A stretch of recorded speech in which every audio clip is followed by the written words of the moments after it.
बच्चों, हम next topic पर आते हैं।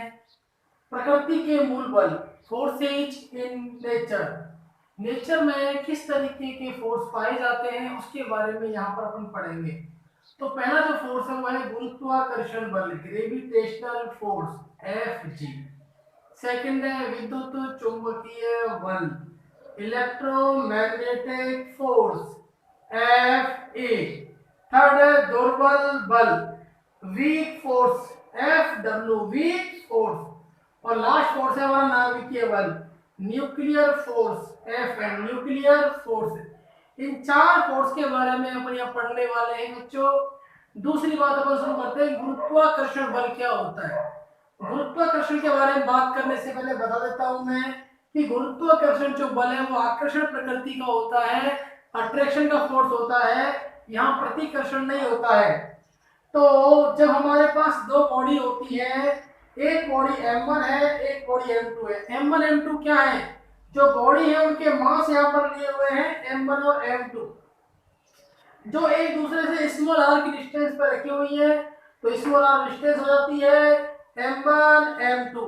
तो लगने वाला जो फोर्स होता है वो दोनों के गुणनफल के क्या होता है, समानुपाती होता है। दोनों के मल्टीप्लाई के, मल्टीप्लिकेशन के प्रोपोर्शनल होता है। तो अपन कह सकते हैं कि applied force is directly proportional to mass m1 and m2। इसको इक्वेशन नंबर 1 बना दिया जाता है। सेकंड देखते हैं कि F जो लगने वाला बल है वो दोनों के मध्य की दूरी के वर्ग के विक्रमानुपाती होता है। तो force is inversely proportional to the square of distance between them. तो जो डिस्टेंस है r, इसका स्क्वायर, और किन के बीच की डिस्टेंस, देम उनकी, m1 और m2 के। तो हमको पता है कि जब भी डिस्टेंस बढ़ाई जाती है या दूरी बढ़ाई जाती है तो फोर्स जो होता है वो डिक्रीज होता है बच्चों। तो वही मैंने यहाँ बताया आपको। थर्ड आता है F proportional to m1 m2 upon r square. तो लगने वाला जो बल है दोनों के गुणनफल के समानुपाती, मध्य की दूरी के वर्ग के विक्रमानुपाती। अब देखो यहाँ तक हमारी बात समझ में आती है, लेकिन आगे कहते हैं कि जब समानुपाती को हटाया जाएगा, प्रोपोर्शनल को हटाया जाएगा, तो क्या आएगा, इक्वल टू का साइन आएगा। और अगर इक्वल टू आता है तो कोई ना कोई कांस्टेंट अवश्य आएगा। तो F equal to G constant हो गया, m1 m2 दोनों द्रव्यमान की मान आ गया, बाकी सब बराबर है। मैं यहाँ पर G एक्स्ट्रा लेकर आया हूँ। G क्यों आया है, क्योंकि यहाँ समानुपाती को हटाया है। G को क्या बोलते हैं, यूनिवर्सल ग्रेविटेशनल कांस्टेंट, गुरुत्वाकर्षण सार्वत्रिक नियतांक। अगर ये कांस्टेंट है बच्चों तो इससे कुछ ना कुछ वैल्यू जरूर होगी। तो वैल्यू होती है इसकी 6.67 गुणा 10 की घात -11 newton metre square upon KG square. ये अपन 11th में पढ़ने वाले हैं। दूसरी चीज, इसके बारे में क्या क्या और पता है अपन को, ये जो फोर्स होता है वो दीर्घपरासी बल होता है। कैसा होता है, दीर्घपरासी, बहुत अधिक दूर तक काम करता है। It's a long range force. Second, इसकी परस कहां तक होती है, अनंत तक होती है। ये बात आप याद रखें, अनंत तक होती है।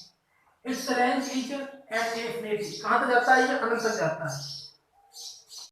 सेकंड नंबर का जो फोर्स होता है वो होता है विद्युत चुंबकीय बल, इलेक्ट्रोमैग्नेटिक फोर्स एफ ई से इसको लिखा जाता है। देखो दो इसमें बल है, एक तो है विद्युत बल है और एक है चुंबकीय बल। तो पहले बात करते हैं विद्युत बल। जब भी विद्युत बल पढ़ेंगे अपन, इसको इलेक्ट्रोस्टैटिक फोर्स भी बोला जाता है, इलेक्ट्रिक फोर्स भी बोला जाता है, इसको कूलम्ब फोर्स भी बोला जाता है। ये सब चीजें अपन 12th क्लास में जब पहुंच जाएंगे तो अपन वहां पर पढ़ेंगे, पढ़ने के लिए मिलेगा आपको। तो इसमें क्या होता है, दो चार्ज होते हैं, एक चार्ज Q1, एक चार्ज Q2। अगर ये प्लस का है और ये माइनस का है तो फोर्स लगेगा अट्रैक्शन का, आकर्षण का। अगर ये बेटा प्लस का है और ये भी प्लस का है तो फोर्स कैसा लगेगा, प्रतिकर्षण वाला रिपल्सिव फोर्स लगेगा। अगर मान लो बच्चों ये माइनस का हो गया और ये प्लस का हो गया तो भी कैसा लगेगा, फोर्स अट्रैक्शन का फोर्स लगेगा। अगर मान लो ये भी माइनस का हो जाएगा बच्चों तो माइनस माइनस कैसा फोर्स लगेगा, बल लगेगा, प्रतिकर्षण का बल लगेगा। तो ये जो बल होता है वो आकर्षण प्रकृति का भी होता है, प्रतिकर्षण प्रकृति का भी होता है, लेकिन ज्यादातर माना जाता है इसमें प्रतिकर्षण प्रकृति का माना जाता है। माइनस माइनस लिया जाता है, प्लस प्लस लिया जाता है। दूसरी बात, इसमें जो चार्ज होते हैं, आवेश जो होते हैं, वो अगर स्थिर होते हैं, अगर स्थिर होते हैं तो वो होता है स्थिर विद्युत बल। अगर दोनों चार्ज जो है वो स्टैटिक होते हैं, रुके हुए होते हैं, तो होता है स्टैटिक इलेक्ट्रिक फोर्स, या फिर क्या इलेक्ट्रोस्टैटिक फोर्स। तो दो आवेश Q1 Q2 एक दूसरे से स्मॉल r डिस्टेंस पे रखे हुए हैं। अब वही वापस कहानी कि लगने वाला जो बल है दोनों के आवेशों की गुणनफल के समानुपाती होता है। दूसरा है दोनों के मध्य की दूरी के वर्ग के व्युत्क्रमानुपाती होता है। दोनों को मैंने एक किया, समीकरण यहाँ पर आ गए, F समानुपाती Q1 Q2 upon R square. अगर मान लो यहाँ पर कोई समानुपाती है तो इसको हटाने के लिए पहले तो बराबर लगाया, फिर कोई कांस्टेंट लगाया। अब यहाँ जो कांस्टेंट आया वो क्या आया है, और पहले वाले में जो कांस्टेंट आया था बच्चों वो जी आया था। तो कांस्टेंट जो क्या है इसकी वैल्यू कितनी होती है, 1/4 पाई एप्सिलॉन नॉट। अब ये जो वैल्यू मैं बता रहा हूँ 9 × 10⁹ 9 गुणा 10⁹9 newton metre square upon coulomb square. ये इसकी यूनिट होती है के की। जैसे यहाँ पर जी की यूनिट होती है newton metre square upon KG square. KG इसलिए आया ताकि यहाँ पर द्रव्यमान है, यहाँ पर कूलम इसलिए आया क्योंकि यहाँ पर आवेश है। अगर दोनों आवेश स्थिर होते हैं तो ये कहानी हमारी कंप्लीट होती है। अगर मान लो दोनों आवेश गतिशील, कुछ ना कुछ वेग से गति कर रहे हो, तो जो लगने वाला बल होता है उसको बोलते हैं विद्युत चुंबकीय बल, उसको बोलेंगे इलेक्ट्रोमैग्नेटिक फोर्स। क्या बोलेंगे बच्चों, इलेक्ट्रोमैग्नेटिक फोर्स। बशर्ते कि वो दोनों आवेश गति करते हुए होने चाहिए। अपन कॉलेज में पढ़ेंगे लॉरेंज फोर्स पढ़ते हैं, जब दो चार्ज होते हैं वो अगर मूवेबल कंडीशन में होते हैं, गति कर रहे होते हैं, तो उनके मध्य लगने वाला जो बल होता है बच्चों वो होता है आपका इलेक्ट्रोमैग्नेटिक फोर्स, चुंबकीय बल बोलते हैं उसको। यह क्या होता है बच्चों, लॉन्ग रेंज फोर्स होता है, ये शॉर्ट रेंज नहीं होता है। और कहां तक जाता है ये, लिमिट इंफिनिटी तक।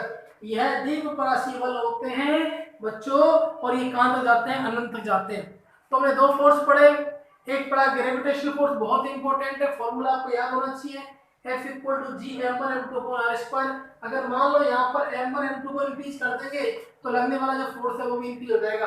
अगर डिस्टेंस इंक्रीज करोगे तो फोर्स डिक्रीज हो जाएगा बच्चों।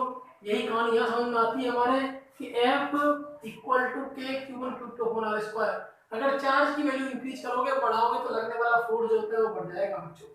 अगर आप R इंक्रीज करोगे तो फोर्स डिक्रीज हो जाएगा, घट जाएगा। मतलब अगर मान लो हमारे पास K की वैल्यू आ जाए, Q1 Q2 की वैल्यू आ जाए, R की वैल्यू आ जाए, तो हम F ही आराम से निकाल सकते हैं। दोनों ही जो फोर्स होते हैं बच्चों ये होते हैं लॉन्ग रेंज फोर्स होते हैं, ये इनफिनिटी तक जाते हैं बच्चों। बच्चों अपन एक बार फिर से प्रकृति के जो अन्य दो बल हैं उनके बारे में बात करते हैं। तो अपन देखो पहले बात करते हैं नाभिकीय बल के बारे में। इसको अपन कहेंगे अपन न्यूक्लियर फोर्स, इसको लिखा जाएगा Fn से। अब न्यूक्लियर फोर्स होता क्या है, देखो रदरफोर्ड ने न्यूक्लियर फोर्स की बात की थी, तब उसने सबसे पहले बताया था कि हमारे पास एक ऐसा पार्टिकल होता है जिसके पास पॉजिटिव एनर्जी बहुत ज्यादा होती है। पॉजिटिव एनर्जी का मतलब ये होता है इसके पास पूरा चार्ज कैसा होता है, पॉजिटिवली चार्ज होता है। इसके चारों तरफ फिर देखा कि कुछ ऐसी चीजें होती हैं जो इसके चारों तरफ क्या लगाती हैं, चक्कर लगाती है।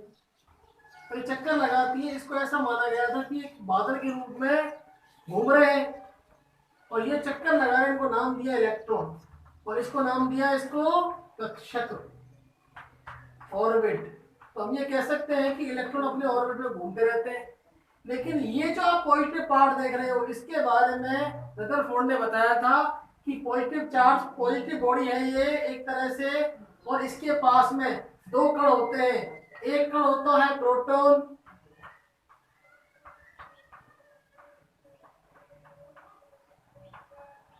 और दूसरा जो होता है वो होता है न्यूट्रॉन।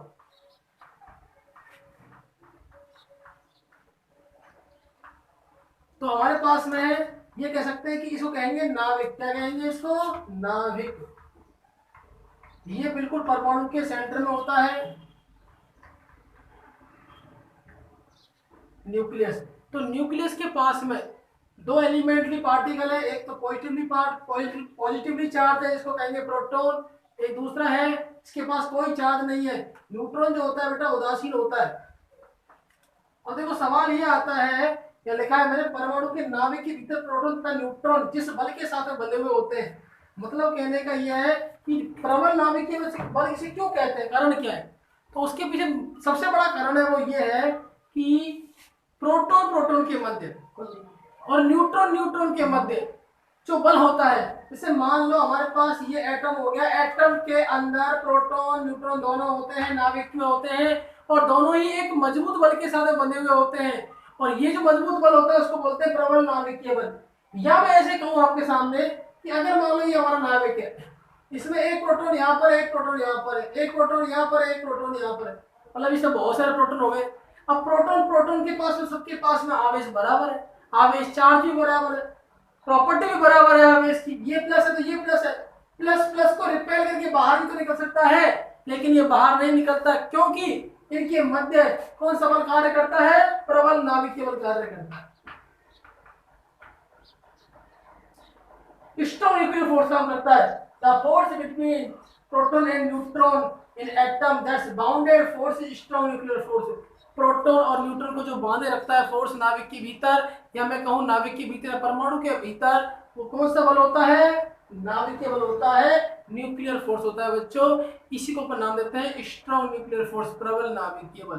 दूसरी बात करते हैं, यह दो प्रोटॉन या दो न्यूट्रॉन के मध्य लगता है, हो सकता है 2 हो सकता है 4 हो सकता है 10 हो। जैसे अपन देखते हैं हमारी केमिस्ट्री फिजिक्स बताती है, अगर मान लो किसी भी एलिमेंट के पास में अगर 83 प्रोटॉन 83 प्रोटॉन हो सकते हैं, अगर 83 प्रोटॉन से ज्यादा की स्थिति होती है तो वो बन जाता है रेडियो एक्टिव, रेडियो एक्टिव तत्व। मैं ये कहना चाहता हूं अगर किसी भी परमाणु के पास में 83 प्रोटॉन से ज्यादा की स्थिति मिलती है तो वह रेडियो एक्टिव तत्व की श्रेणी में चला जाता है, फिर वहां से बहुत सारी एनर्जी निकालता है। मतलब 2-4 तो नॉर्मल बात है, लेकिन बहुत सारी एनर्जी यहां से निकलती है। जैसे अपन देखते हैं यूरेनियम के पास में, इसके पास में 92 प्रोटॉन होते हैं बेटा, 92 प्रोटॉन होते हैं, इनके पास बहुत ज्यादा एनर्जी होती है, बहुत बड़ी एनर्जी की मात्रा होती है, तो किसे बदल जाते हैं, रेडियो एक्टिव तत्व के रूप में बदल जाते हैं। तो हमारा नाभिकीय बल क्लियर हुआ, 2 प्रोटॉन या 2 न्यूट्रॉन के मध्य जो बल लगा रहता है इनको प्रतिकर्षित करने से रोकता है, वो होता है नाभिकीय बल, इसको प्रबल नाभिकीय बल कहते हैं। दूसरी बात करते हैं दुर्बल नाभिकीय बल। दुर्बल बल का दूसरा नाम होता है दुर्बल नाभिकीय बल, ऐसे भी कह सकते हैं। इनकी खोज जो होती है वो रेडियो एक्टिव, मेरी बात की थी रेडियो एक्टिव। रेडियो एक्टिव क्या होता है, जिसके पास प्रोटॉन की संख्या 83 से ज्यादा होती है तो वो रेडियो एक्टिव होते हैं। तो यहाँ पर बीटा से मतलब क्या होता है, बीटा डीके निकलता है, और बीटा डीके जब क्रिया होती है तो वहां से हमारे पास इलेक्ट्रॉन और एंटी न्यूट्रॉन दो तरह के तत्व निकलते हैं। इलेक्ट्रॉन और एंटी न्यूट्रॉन दो तरह के, देखो ये जो एंटी न्यूट्रॉन है ये अनावेशित है, इसके पास कोई भी चार्ज नहीं है, तो इनके मध्य जब बल लगता है उसे क्या कहते हैं, दुर्बल नाभिकीय बल कहते हैं। मतलब जो बीटा से के दौरान इलेक्ट्रॉन और एंटी न्यूट्रॉन के मध्य जब बल लगाया जाता है तो वो बल कौन सा कहलाता है, आपका दुर्बल बल कहते हैं, दुर्बल नाभिकीय बल कहते हैं। ये जो फोर्स होता है ये बहुत शॉर्ट रेंज के लिए होता है, बहुत छोटी रेंज के लिए होता है, और इसी कारण से क्या बोलते हैं इसको, इसी कारण से इसको दुर्बल बल कहा जाता है। It's range H has a 10 की पावर -15, 10 की घात -15 मीटर इसकी रेंज होती है, इतनी छोटी सी रेंज होती है, इस कारण ही इसको दुर्बल नाभिकीय बल कहा जाता है। बहुत छोटी रेंज में ये काम करता है, जैसे मैं कहूँ बहुत ही छोटा भाग हुआ, देखो 10 की पावर -15 ऊपर हो सकते हैं एक फर्मी। तो दुर्बल नाभिकीय बल के, हेलो बच्चों, आज हम चैप्टर फर्स्ट का लास्ट टॉपिक पढ़ रहे हैं, कंजर्वेशन लॉ, संरक्षण सिद्धांत। संरक्षण सिद्धांत क्या होता है, हमको 11th में जो जो पढ़ना है उसके बारे में बात करेंगे, 12th में जो पढ़ना है उसके बारे में भी बातें करेंगे। तो देखो सबसे पहले जो सिद्धांत को पढ़ेंगे वो है रेखीय संवेग संरक्षण का नियम। इसका मतलब ये है law of conservation of linear momentum. तो लीनियर मोमेंटम कंजर्वेशन लॉ क्या होता है उसके बारे में हम बात करते हैं। सेकंड है ऊर्जा संरक्षण नियम, ये सारी चीजें हम पूरी फिजिक्स में पढ़ने वाले हैं बच्चों। ऊर्जा संरक्षण नियम, law of conservation of energy, मतलब एनर्जी को कंजर्व करने का कोई लॉ होता है उसे बोलते हैं law of conservation of energy. Third है कोणीय संवेग संरक्षण का नियम, that is law of conservation of angular momentum. Angular momentum किस तरीके से कंजर्व रहता है उस लॉ के बारे में बात करेंगे अपन यहाँ पर। और लास्ट बट नॉट लीस्ट आवेश संरक्षण का नियम, law of conservation of charge. यहाँ पर अपन बात करेंगे चार्ज को किस प्रकार से कंजर्व किया जाता है, या ऐसा कौन सा लॉ है जिसमें चार्ज को कंजर्व करने की बात की जाती है। तो सबसे पहले बच्चों मैं बात करता हूँ रेखीय संवेग संरक्षण के नियम के बारे में। रेखीय संवेग, बेटा रेखीय संवेग हम बात करते हैं लीनियर मोमेंटम क्या होता है। अगर मान लो मेरे पास कोई बॉडी है, इस बॉडी का बच्चों मास m है और ये जो बॉडी है वो v वेलोसिटी से आगे जा रही है, मतलब मूव कर रही है, चल रही है, तो इसका जो मोमेंटम होगा, इसका संवेग होगा वो कितना हो जाएगा p equal to mv। What is p? p linear momentum, रेखीय संवेग। m जो बॉडी मूव कर रही है, चल रही है, मोशन में, उसका मास, v उसकी वेलोसिटी हो जाएगी बच्चों। दूसरी बात करते हैं, इसे पढ़ेंगे क्या। अगर मान लो मेरे पास कोई बॉडी है, एक बॉडी जिसका मास m1 है, अनदर बॉडी जिसका मास m2 है बच्चों। ये v1 वेलोसिटी से चल रही है, ये v2 वेलोसिटी से चल रही है। अगर मान लो इन दोनों के ऊपर एक्सटर्नल फोर्स, मैं कहता हूं एक्सटर्नल फोर्स, बाह्य बल, बाह्य बल बराबर कितना हो जाए 0। मतलब ऐसा भी लिख सकते हैं कि बाह्य बल 0 होना चाहिए, या बच्चों पर ऐसे भी तो लिख सकते हैं कि बाह्य बल की अनुपस्थिति में। तो जब बाह्य बल की अनुपस्थिति में रेखीय संवेग कैसा रहता है आपका, नियत रहता है, या बाह्य बल की अनुपस्थिति में absence of external force linear momentum is conserve. मतलब रेखीय संवेग कैसा रहता है, संरक्षित रहता है। इसको मैं थोड़े फॉर्मूले से बताऊंगा आपको। यहाँ मास m1 है तो ये हो जाएगा m1 यहाँ v1 plus m2 v2 equal to क्या हो जाएगा 0। यहाँ 0 कांस्टेंट है, मतलब या संवेग में, रेखीय संवेग में किसी प्रकार की हानि नहीं होगी। इसका कहने का मतलब ये है, अगर मान लो कोई भी दो बॉडी है, उन दो बॉडियों